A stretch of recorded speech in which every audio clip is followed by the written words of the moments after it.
The Fabulous 413 podcast is funded by the UMass 5 College Credit Union, dedicated to creating access to financial well-being for local people, businesses, and communities.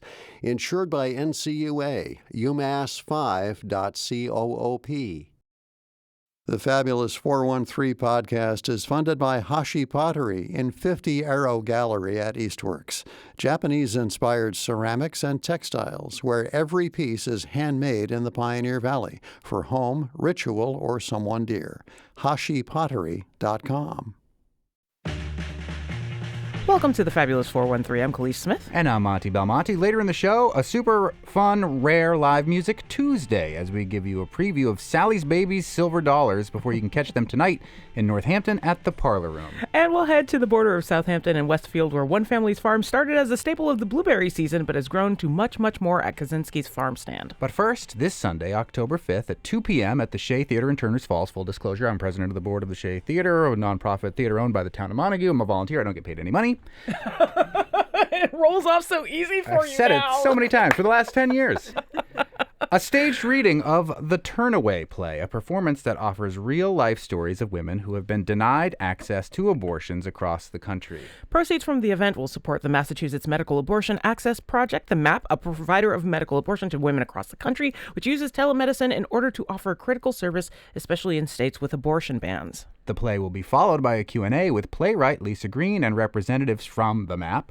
The event is sponsored by the Reproductive Justice Task Force, part of Franklin County Continuing the Political Revolution. We are joined in studio by Marina Goldman, Louise Anthony, and Ann Ferguson, who are all part of the production and FCCRP. PR. I was close. PR, yes. It's hard to continue the political revolution. Yes. After you hit like 3 letters in an acronym, it starts to dissolve. So, thank you for joining us. Yeah. Thanks so much for having us. The Turnaway Play, and we were hoping to have the director with us who has a history with this play. But let's start with you, Marina, because you are both a part of the Reproductive Justice Task Force and an actor in the Turnaway Play. So what is the Turnaway Play? So the Turnaway Play, well, actually, Louise is going to talk about it because you've seen the Turnaway Play. Well, the Turnaway Play is based on groundbreaking research by Dr. Diana Green Foster.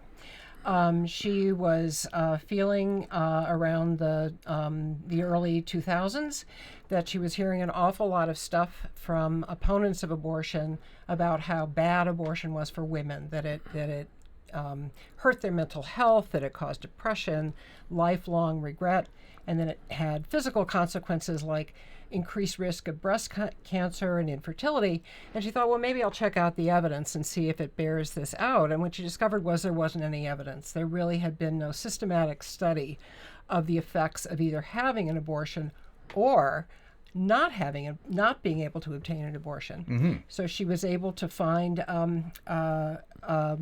pairs of women, over 1,000 women in all, where all were abortion seekers. They were all at the same gestational stage, but one set were just on the right side of a gestational limit, and the other set were just on the other side.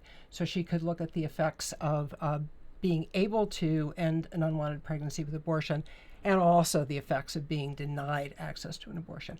That this was made into a play, I think, is just brilliant, and it's a Marina reading. knows that. It's more. I always a staged say reading. It does for abortion what the vagina monologues did for vaginas. You know. So it's the abortion dialogues as opposed to the vagina monologues. Yes, exactly. yeah, it's looking at real life stories of real Oh, women. Just a little more localized, as the vagina monologues does go all over the globe. Yeah, that's true. And this is happening mostly in the United States, with women in the United States. From where? Or is it from all over the United States? The study is done on women in the United States. But whereabouts in particular, or is it across the whole there are country? several different states that are involved. She was looking for places where there were gestational limits either set by the clinics or set by the states. And this started, Dobbs overturned Roe v. Wade, but ever since Roe v. Wade was decided, there has been intense opposition, and lots of states have laws that effectively restricted access to abortion for many, many people.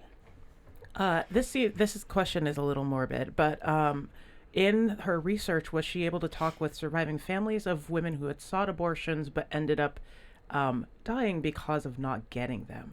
I don't think she spoke to families, but I would have to look. She's got a book about the study that's fascinating that I recommend. It might be in there. I didn't see. Sure. That's Louise Anthony, who's a member of the Reproductive Justice Task Force, who are helping to put on this Turnaway play at the Shea on Sunday at 2 in Turner's Falls. Louise and Anne, who are both here in the studio, you're both retired philosophers? I know, it's so unusual. Feminist philosophers, and worked with women, gender, and sexuality studies at UMass Amherst, and we're colleagues. And both of you did, right? At We UMass both did, Amherst. yes. So Yes, that's an interesting take on this. Is that what gets you involved in this? You're as much involved with Franklin County continuing the political revolution as MAP. Is that true, Anne? Oh, yes. I've been involved with FCCPR really since it started, because, it was Bernie Sanders who was running against Trump and Hillary Clinton. And his program for having rights to health care, housing, and taxing billionaires really spoke to me. And then when we had Dobbs in 2022, the SCOTUS Supreme Court decision that overturned the woman's constitutional right to abortion, I thought, oh my gosh, we're going back to the 60s when I had to try to help students who were in need of abortion find places to go that they could get them. And this is terrible for women. It's really starting a new war on women. So we basically had to co-found and create the Women's Reproductive Justice Task Force for our progressive group that had other task forces, climate task force, medical healthcare task force, and education task force. But we thought it's time to do something for reproductive rights, and we define reproductive justice a little broader. It's the human right to maintain personal autonomy, have children, not have children, and parent the children we have in safe and sustainable communities. As Louise can tell you, part of the study and this play brings out, it's not just the women who are affected, whose bodily autonomy is denied. It's their own children. It's the families that have to deal with having an extra child when they don't have the money to pay for health, education, housing, and so on for an extra child. So we're talking about whole communities going to be affected by this problem. And I'll just interject that 60% of persons who seek abortion are already mothers, parents. I wonder if I could just mention the findings of the study, because this is really important. Is it going to spoil the play, Louise Anthony? No, those stories are personal. And it seems No, the play is about it's the subjects, with their permission, speaking in their own voice. Mm-hmm. But the findings are that not only does abortion not hurt women, all of those claims about harm are debunked. It actually is demonstrated now with data that the life outcomes for women who sought but were not able to obtain abortions are measurably worse than the life outcomes for women who are able to. And I wanted to them. just mention that this play is a benefit for the Massachusetts Abortion Action Project. And this is really Massachusetts being able to provide a service, because we have shield laws to protect both patients and providers since 2022 and updated in 2025, which means that people from other states who do have abortion bans can come here, or they can get medication abortion through the mail and have telehealth services with physicians who are trained to do this. And this is what this group, the Massachusetts Abortion Action Access Project. Access Project. A lot of acronyms does. we're dealing and with so, here. And so we have done a benefit for the Bridget Alliance, which is an abortion rights funding group in New York. And this is just a natural continuation of work we've done in the past, doing a benefit for this service that we're very proud of is in our state. We were leading the country in defending reproductive age women and others who are reproductive with their reproductive rights. That is retired professor of philosophy and women and gender and sexuality studies at UMass, Ann Ferguson. We're also joined by another philosopher from UMass, Louise Anthony, as well as the newest member of the Montague Select Board, Marina Goldman, who's also a public health nurse, and an actor. So you kind of combine both of these things here, Marina, where you'll be part of the reading on Sunday of the Turnaway play at the Shea, but you're also part of this Massachusetts Medical Abortion Access Project, MAP. Tell us more about MAP and what your role is with them. Right. Well, the Medical Abortion Access Project, the MAP, is out of Cambridge Reproductive Health Consultants. So we have doctors in Cambridge who use telemedicine to speak to clients, patients all over the United States. So if you're someone who your last menstrual period began over 11 weeks ago at the date of first contact, you may be eligible for the MAP service. So we offer mifepristone and misoprostol, two other Complicated things to say during a radio interview. What could be complicated about medical procedures and practices? Lots of letters and Explaining them in acronyms. layterms. Yes. So each client, patient that we have is about $250. We ask most people, I would say a third of the clients pay between $5 and $15 for our services. So are these just this isn't just for people that are out of the it's state. I'm further sure out. Massachusetts people are availing themselves to this as well, right? yes. But how much are we hearing from other states? Because, when Dobbs went through and when the governor, Maura Healey, took the office, she was trying to, I believe, stockpile these medications, knowing that there would be a need for them and that they might not be available for much longer. How much are we hearing from folks from other states who are trying to access this care? A lot. I would say between 400 and 500 people. Not actually, we send out packages to between 400 and 500 people a month. Wow. MAP has helped over 30,000 people so far. So far since we started in 2022. Yes. 30,000 people. Yeah. Since June of 2022. And now you know that Trump and Kennedy are calling for the FDA to look at mifepristone and misoprostol, and they are trying to take it off the market. So I think we're lucky because Maura Healey has been very supportive, and like you said, stockpiling, also strengthening our shield laws. There was just some changes in the shield laws a few months ago, I think.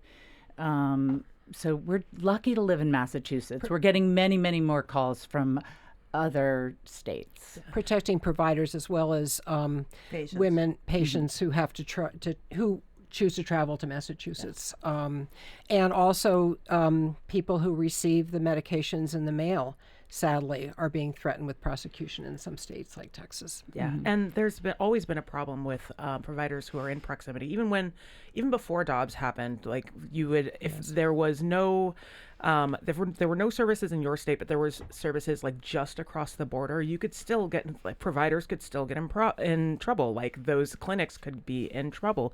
So along the same lines, like, who is referring people out of state to your services? Like, is it those former providers, or is it how does your network get out of Massachusetts? Well, I think one of the challenges for the MAP is getting publicity out that's credible. So there is a sticker program. You can put stickers in ladies' rooms, women's rooms, pregnant persons,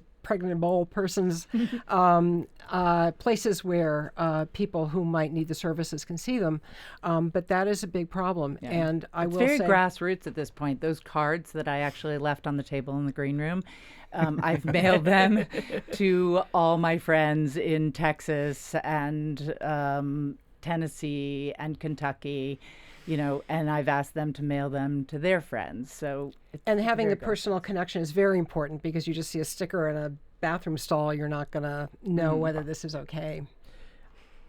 This is a silly, well, no, it's not a silly question. There aren't really any silly questions, but I feel like it's a part of the abortion conversation that rarely gets brought up, but also in terms of like family planning and abortive care, like why are vasectomies so rarely a part of the conversation?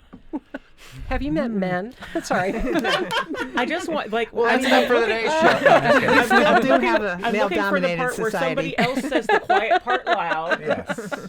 Well, I mean, one of the main reasons for women seeking abortion is non-contraceptive use or contraceptive failure, and a lot of that has to do with their partner's reluctance to use condoms or using them improperly. We're talking about the Turnaway play, which will be this Sunday, October 5th, 2 p.m. at the Shea Theater. All the proceeds will be split, right? Or No, are they all they all going go to the MAP. they're all going to the MAP, the Massachusetts Medical Abortion Access Project, which we've been talking about, which has helped over 30,000 women since the Dobbs decision in 2022. 30,000 people who could be in need of abortion or some sort of care in that line. And we have been speaking with 2 retired professors of philosophy from UMass, which is just interesting enough in itself that both of you are a part of this and are here today, Louise Anthony and Ann Ferguson, as well as select board member in the town of Montague, public health nurse, and actor in the Turnaway play, Marina Goldman. There will be a conversation with the playwright after this is all over, after you've gone and paid your admission, and it as a benefit for this. And the director was part of the original reading of this play. So this is a Yes. pretty new play that you've seen, right, Louise? Yes, May of 2023. It premiered in Ithaca, New York at the Kitchen Theater Playhouse, and Montana Lampert Hoover was in that production as an actor, and she's going to be our director. And Marina's been working with her. If I can usurp the role and ask you how that's going and how the actors are liking the play, because the actors are loving the play. It's really interesting. And it's a great conversation. I think we're going to have a great Q&A after the play, because it really opens up a lot of conversation of things that aren't often talked about in a very safe space. And we have some co-sponsors, the Salison Project and Nelquit, which now has another name. I can't remember it either. That's not another The Resilience Project. Is there an going to be acronym? there. Nelquit wasn't a great acronym anyway, No. so yeah, but it is what I know it as. So Also, there- the Abortion Truth Campaign Yep. and the Feminist Generation Amherst, the young people in the middle and high schools who've been working on Indivisible, Hampshire Huddle. reproductive rights. And Code Pink, and they're all going to be there, part of the conversation, and so it will just. Yeah, I consider- want to emphasize that it's really good entertainment. It's the stories are moving. They're very different from each other. I think people will be surprised by some of the stories, and there is humor because Yes. there's humor. And if you want to get tickets, go to the FCCPR website. We encourage people to get tickets earlier. Otherwise, they need to bring cash to the theater. But you can also make a donation if you can't come, and go to FCCPR, donate the map. that's FCCPR.us. nobody can remember that on the radio. We will link it in the show notes. It's the Turnaway There'll play. be QR codes. It's at the Shea Theater. all It's this sorts of Sunday things. at 2 p.m. It's your opportunity to see the abortion access version of the vagina monologues before almost anybody else has seen it. It sounds like an interesting way to look at this very interesting topic. And we have been joined by Marina Goldman, Ann Ferguson, and Louise Anthony. Thank you all so much for coming in. Thanks for Thanks, having Anthony. us. Thanks, Elise. My pleasure. Later in the show, live music Tuesday with the Creole melange of sounds that is Sally Baby's Silver Dollars. But first, an enemies to lovers story of farm kids who became scientists and then opened a winery at Kaczynski Farm Stand. You're listening to the Fabulous 413 on 88.5 NEPM.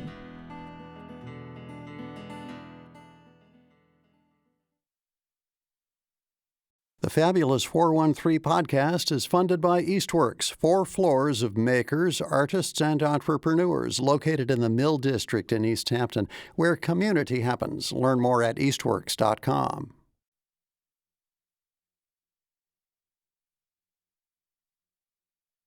Time for another local hero spotlight with our friends from CISA, the local hero folks, community involved in sustaining agriculture, and Claire Morneau from CISA. And we're with Sue Kaczynski of Kaczynski Farms. Are we officially in Westfield? Is that where we are? We are. We're on the Southampton border. Apart from the sort of semi-suburban neighborhoods that we drove through, out pops this beautiful farm stand that right now is loaded up with the colors of autumn, with pumpkins and mums. I pass this farm every time I go to the South Berkshires because this is the back way to get there. Nice.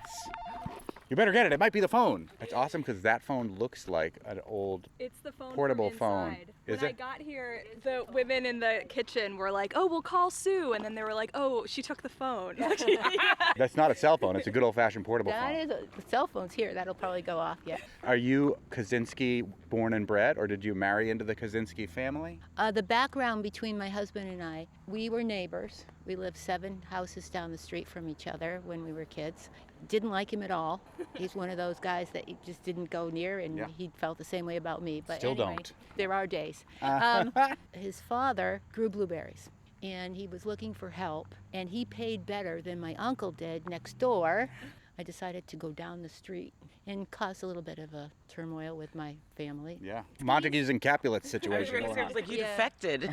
The Kaczynskis and the Browns, which I was, they were Romeo and Juliet type deal.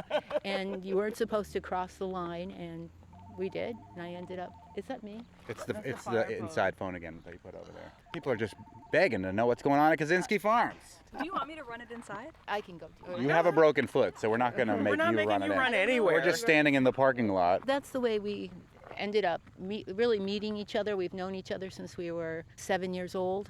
We've been married for 53 years. I know we're supposed to be talking about farming, but because you actively disliked each other so much, what tipped the balance eventually that now you're married for 53 years? It was a challenge. Some of the ladies that were working with me at the time were good friends of mine from school, and they said, would you please get him away from that girl he's going with? He really likes you. So if you say yes when he asks you, and I was like, no, I don't want to go out with him. I don't want anything to do with him. And they said, oh, you'll like him if you go out with him. And so I did.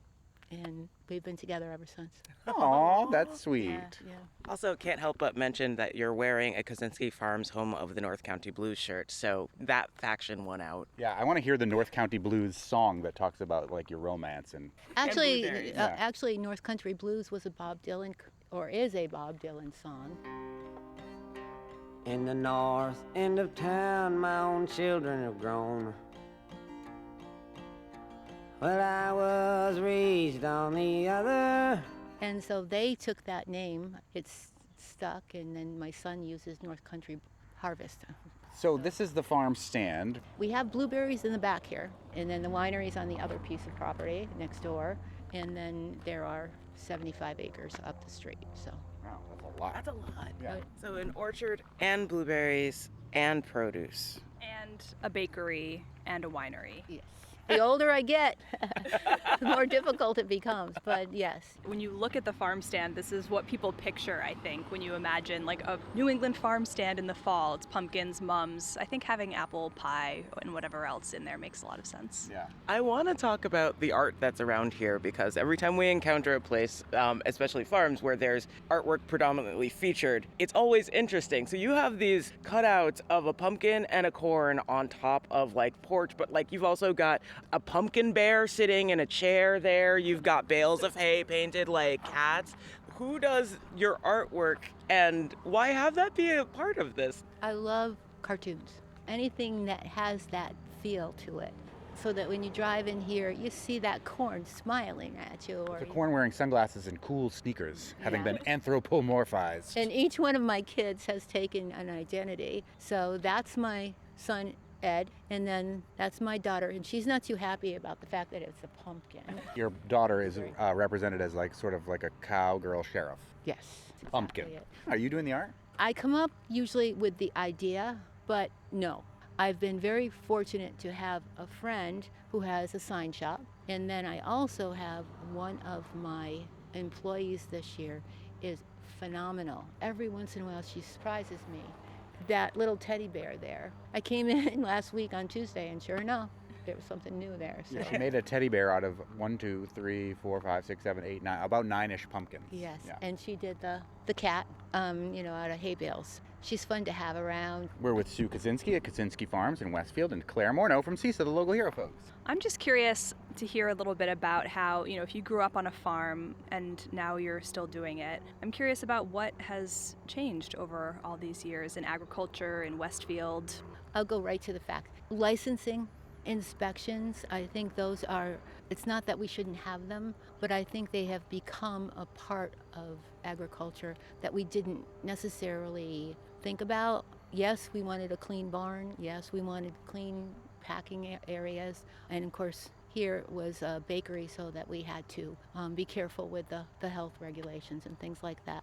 So that has been one more step and one more responsibility. But as far as farming, I'm glad to see there's HIP and those kind of opportunities. We're seeing a lot more people come in from around us, where we never used to see people from Chicopee or Holyoke or, I don't know, Northampton, whatever. And all of a sudden now they're part of our family. So it's been great. I'm curious about how long you've participated as a HIP vendor, what sort of impact it's had on your business, how the ups and downs have affected you. We started last year. I don't think I knew enough about it, or for that matter, knew anything about it until I started doing some research. And as we did that, we wanted to be part of it. As I had said before, it opened up the people that we were now serving. It also was a way to kind of teach people that that was out there, because so many people did not know that that was even available, and it was kind of sad. And then all of a sudden it was like, wow, we'll be back. HIP is not a program that people have to sign up for separately. Like if you get SNAP in the state of Massachusetts, you are entitled to this rebate if you use it to buy eligible produce at eligible places. And I agree, getting the word out about it is a really huge challenge. And you have to be careful, because you don't want to insult somebody either, because there's a few people that don't want the person behind them to know that they're connected to things like that. But most of them are just so happy, or they'll take you aside and say, thank you, we didn't know. How much of the year are you open? What's your annual cycle like? We open April 15th and we go to Halloween. Home stretch. The end is coming. Yeah. But we go down with a bang, because we're doing that pick your own apples. What does winter look like here at Kaczynski Farm?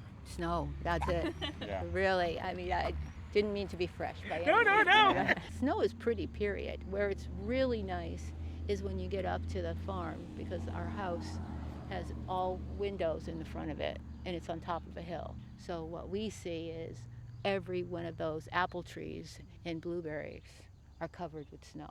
We're lucky if we get it. Yeah.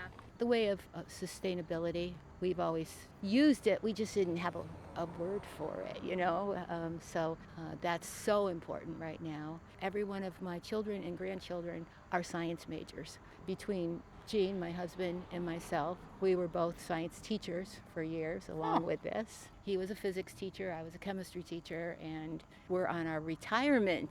Working 10 to 12 hours a day with a broken foot is your retirement. That sounds like how retirement's going to start working. Yeah. But the grandchildren, they're starting to go into doctorates and the whole business, and it all is science-based. So I think that's great. I'm trying to make people realize that we're all together on this, and we do want that sustainable crop, or we do want that sustainable kind of atmosphere.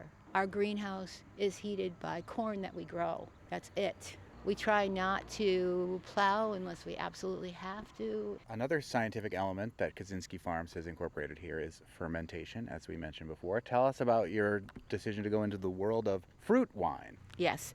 There were a couple of reasons. One, we had blueberries that were plentiful. For a while there, we were getting worried because we had planted so many blueberries and so many apple trees and never thought about how we were going to market them, really. What are we going to do? You know, we're not going to leave those apples out in the field. We were seeing a few wineries springing up in Massachusetts. So we thought, oh, we'll jump in. The governor at that particular point was fantastic. He came right along with us. He came for visits. The Deval Patrick. Yes, it was. He was one of the few recent governors who still lives here. I think he's fantastic. I mean, he came in and he just said, don't worry, we're going to make this happen. Nice. And we did. But as far as using our fruit, that's what we had. Like right now, we have peaches in one freezer ready to go. We have blueberries in another freezer. So we can go through the winter still fermenting. So how many varieties of wine is the farm making now? We're between 13 and 18 different kinds. What is the difference, or is there a difference between hard cider and apple wine? Sue Kaczynski. Well, for one thing, the cider, it's been introduced to carbon dioxide. We're going to have a fizz to it, and it's got to be under pressure all the time. So we tried it for 1 year, and we said no. Yeah, so it's got to be carbonated. Also, ABV, hard cider. Alcohol by volume. Alcohol by volume. In general, hard cider is not allowed to be over 9%, much like beer. Come on in, and let me show you the inside. Oh, cool. Right. We're now in the farm store, Raven Hollow Winery. Sue Kaczynski, where did the name Raven Hollow come from? When we first went to name our wines or name our winery, we asked our children if they had any input. And my youngest son did some research and found out that the name Kaczynski means blackbird. Oh. We also found out that there was a blackbird winery not too far from us. We decided to go with Raven because that's pretty close. Quoth the Raven, nevermore. There is a little bit of a hollow over there. I mean, yeah, so we decided to use that. And now we have ravens over there all the time. They've been summoned. I guess so.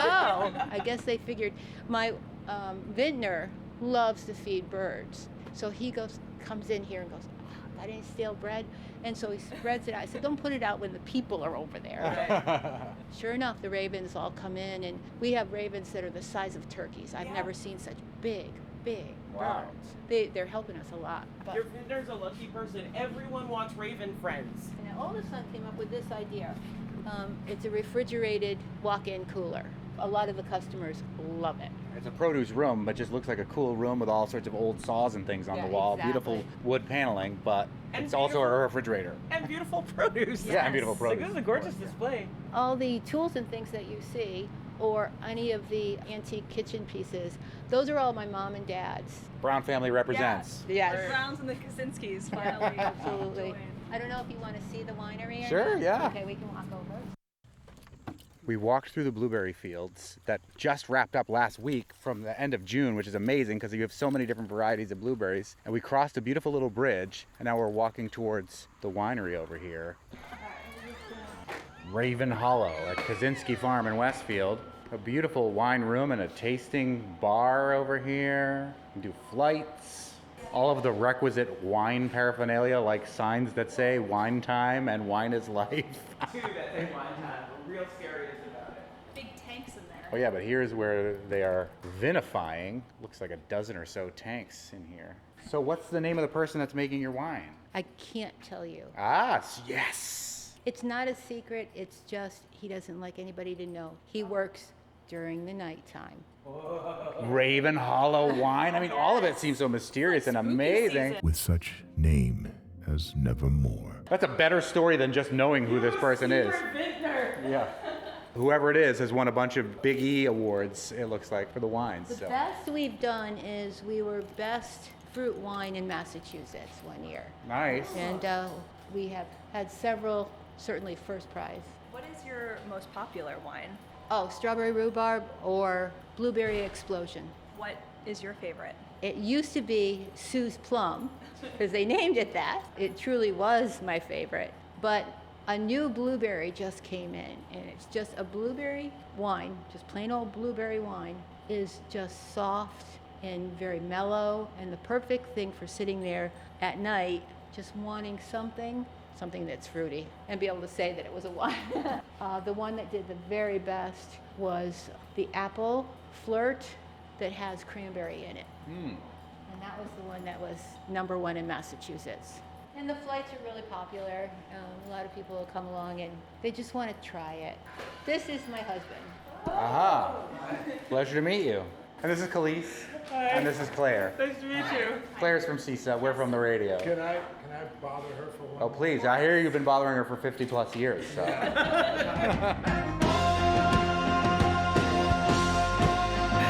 And a quick reminder that although the farm stand itself is seasonal, the winery is open year-round on weekends. So find out more at ravenhollowwinery.com and kaczynskifarm.net for info on their bakery, their CSA apple picking hours, and more.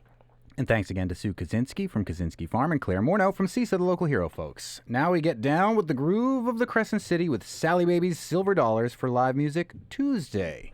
You're listening to the Fabulous 413 on 88.5 NEPM.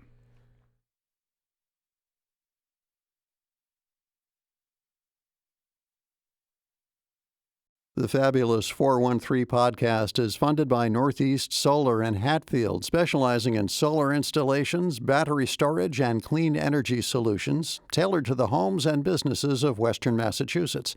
Northeast-solar.com.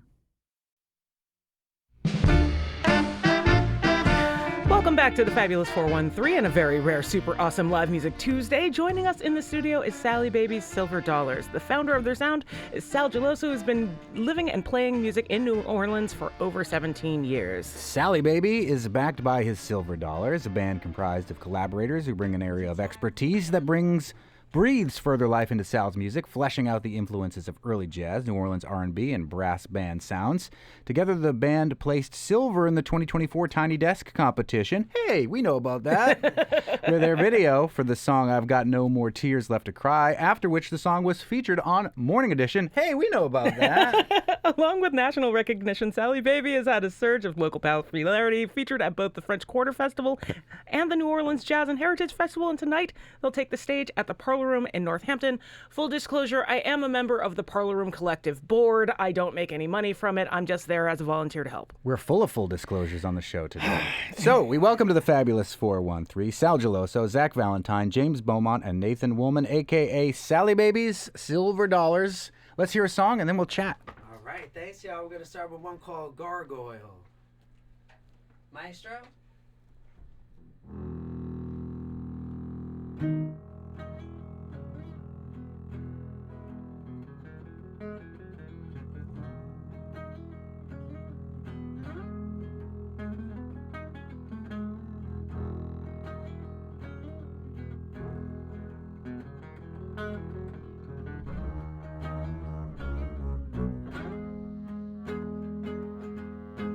Turn to stone for 1,000 years. My claws could not let go.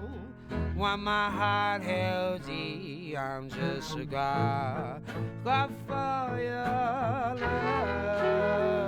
No, not the angel you've been dreaming of. I'm just a god for your love. Grotesquely waiting as these days pass by, peering eyes atop the Gothic spire. The hour dies, but my temperance never ties to time, to time.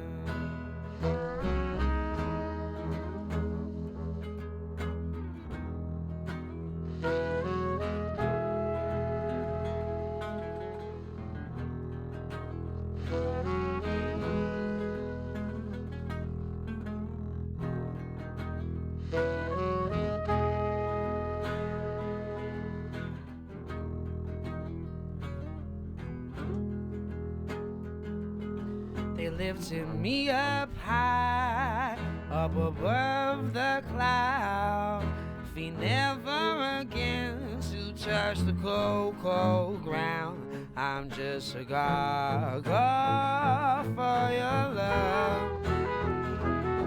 No, not the angel you've been dreaming of. I'm just a god for your love. And all my flesh has fallen from the bone, shot to pieces, cut by the cold wind's moan. Another crooked arrow sent from Cupid's broken bow.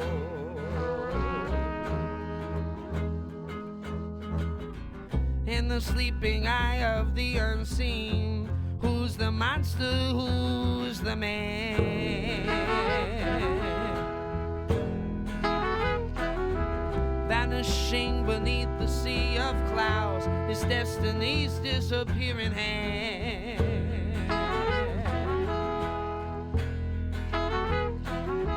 A voice cried out from the firmament, could mercy smile on the contraries and give sanctuary, and give sanctuary, and give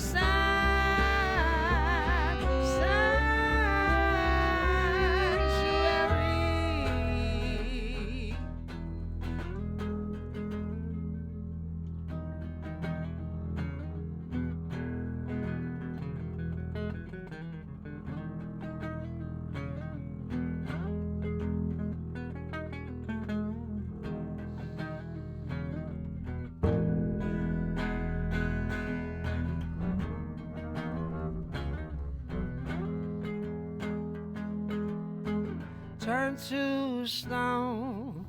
For 1,000 years, my claws cannot let go. While my heart held dear, I'm just a god for your love. No, not the angel you've been dreaming of. I'm just a god for your love. Grotesquely waiting as these days pass by, appearing as atop the Gothic spire. The hour dies, but my temperance never tires. To time.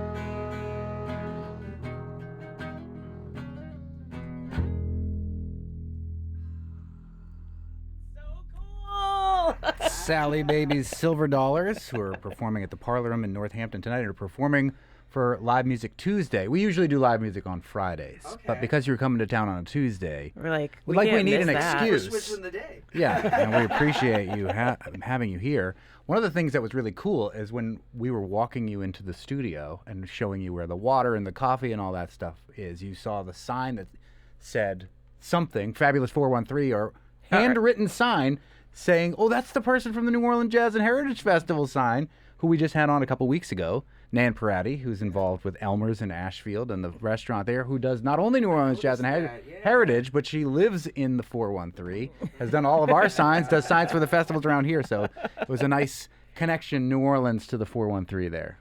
It was nice New for you. Orleans portal. Yeah, I love it. To the 413. I mean, we try a little bit. Yes, indeed.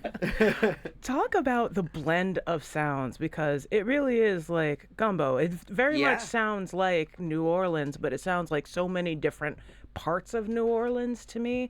Like, talk about that blend that you have and like the influences that make that happen. Yes, indeed. I feel like this group and very much my style of writing has been very much a little bit of this, that, and the other. Very much like New Orleans, which makes it the place that really we all love, because it's so many different things that are added to the root. So I've always had a love for music in so many different ways. And when I came down in 2008, it was kind of an activation for me to like deepen so many of these different genres and things I loved about music, but really kind of get knee deep in everything. And slowly throughout the years, I feel like I've been really blessed to kind of jump in and out of a lot of little musical dimensions. So I've tried to pick up little bits along the way and just kind of put that into my story and try to, I guess, offer another side to the city in this era of the city's existence. So try to just be another link in the chain, kind of, existing on the shoulders of so many incredible musicians and giants that I think we all try to honor and pay our respects to with our interpretation of this music. Zach from Sally Baby Silver Dollars, you also are connected to the Valley because you teach at Django in June, which is an incredible opportunity for people who want to play musical instruments specifically in that style. What do you teach bass? You're playing bass. I teach bass at Django in June. I've taught bass there the last 3 or 4 years. Yeah. I've been going for about 10 years now. I started as a student and eventually became a teacher there, and I owe a lot to that camp. I learned a lot of things about playing bass and playing jazz there, and now I'm here. And then, Sal, you came to study at Django in June. I got to be a student this June and kind of immerse myself into a week of instruction with some incredible Romani Sinti musicians from Western Europe. The great Cha Limburger, who is probably one of the most fabulous musicians I've had the privilege to be around for a few days. And I feel like that style of music, that manouche swing or gypsy jazz, I feel like it's a direct connection to New Orleans. I love it. Well, let's take a little break, and then we'll come back with Sally Baby's Silver Dollars, and we'll hear another song. They're playing at the Parlor Room in Northampton tonight. And then I'll get to ask about your brand new EP. It's the Fabulous 413 on 88.5 NEPM.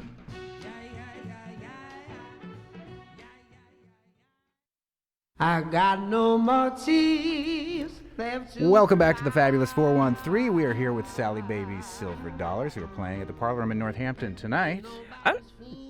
Okay, do I get to... Yeah, should let's we ask the question now, Okay. and then we'll hear the So you have song. a brand new EP, and I feel like I have to defend EPs all the time because, like, recording is expensive and difficult, and like whatever you put out should be celebrated. So congratulations on the album.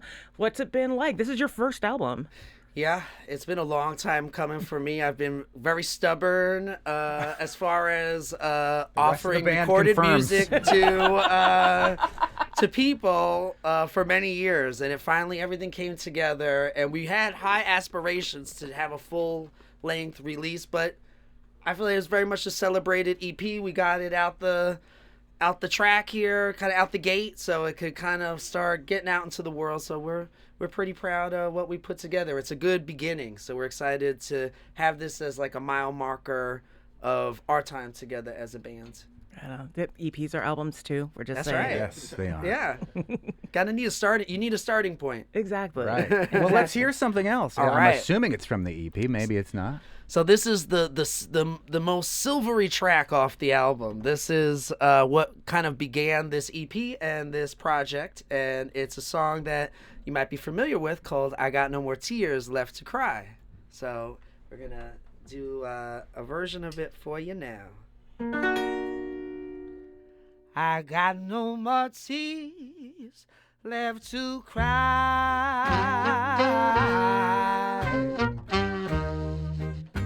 Ain't nobody's fool but my own. I can't be a clown no more and wonder why. Oh, I got no more tears left to cry. Cry, cry. Oh, you left me hanging on. I was hanging from that golden thread. Now you walk through fire, lost in a labyrinth of your head. Got no more tears left to cry.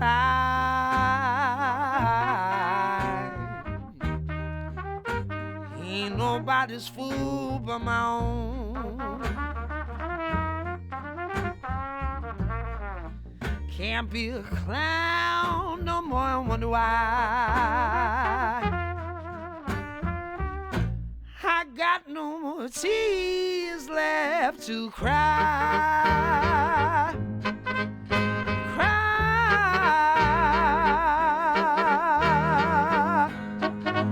Oh, Minotaur waits behind this open door.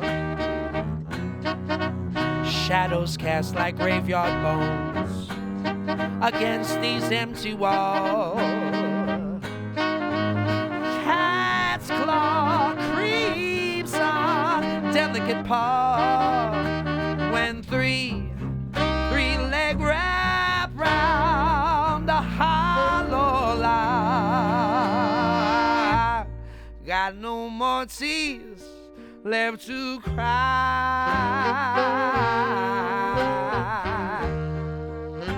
Ain't nobody's fool but my own. And I can't be a clown no more, I wonder why. I got no more tears left to cry. Cry, cry, cry.